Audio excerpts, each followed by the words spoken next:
ایک دن نبی کریم صلی اللہ علیہ وسلم اپنے اسلامی لشکر کے ساتھ جہاد پر تشریف لے جا رہے تھے۔ راستے میں ایک جگہ پڑاؤ کیا۔ نماز ادا کرنے کے بعد نبی کریم صلی اللہ علیہ وسلم نے اپنے صحابہ کرام سے ارشاد فرمایا، جو کچھ کھانا ہے یہیں پر کھا لو۔ جب کھانا کھانے لگے تو صحابہ کرام نے عرض کیا، یا رسول اللہ صلی اللہ علیہ وسلم، روٹی کے ساتھ کھانے کو کچھ بھی نہیں ہے۔ اسی وقت شہد کی ایک مکھی بھن بھناتی ہوئی آ گئی۔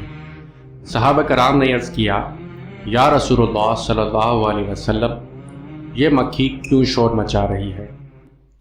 حضور صلی اللہ علیہ وسلم نے ارشاد فرمایا، یہ شہد کی مکھی کہہ رہی ہے کہ ہم مکھیاں بے قرار ہیں۔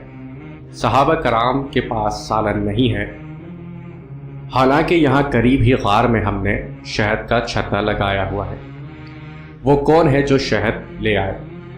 کیونکہ ہم خدا آپ صلی اللہ علیہ وسلم کی خدمت میں شہد پیش نہیں کر سکتی۔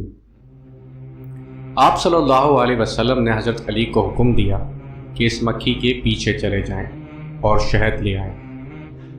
حضرت علی رضی اللہ عنہ مکھی کے پیچھے چل پڑے اور غار سے شہد لے آئے۔ آپ نے وہ شہد صحابہ کرام میں تقسیم کر دیا۔ صحابہ کرام کے کھانا کھانے کے بعد وہ مکھی پھر بن بناتی ہوئی آ گئی۔ صحابہ کرام نے پھر عرض کیا، یا رسول اللہ صلی اللہ علیہ وسلم، یہ مکھی اب کیوں شور مچا رہی ہے؟ آپ صلی اللہ علیہ وسلم نے فرمایا، میں نے اس مکھی سے ایک سوال پوچھا تھا، یہ اس کا جواب دینے کے لیے آئی ہے۔ صحابہ کرام نے اس سوال کے بارے میں دریافت کیا تو آپ صلی اللہ علیہ وسلم نے فرمایا، میں نے اس مکھی سے پوچھا تھا کہ پھول تو کڑوے بھی ہوتے ہیں اور پھیکے بھی اور کچھ بدمزہ بھی، تو یہ تیرے منہ میں جا کر نہایت شیریں اور صاف شہد کیسے بن جاتا ہے؟ تو مکھی نے جواب دیا، یا رسول اللہ صلی اللہ علیہ وسلم، ہمارا ایک امیر اور سردار ہے اور ہم اس کے تابع ہیں۔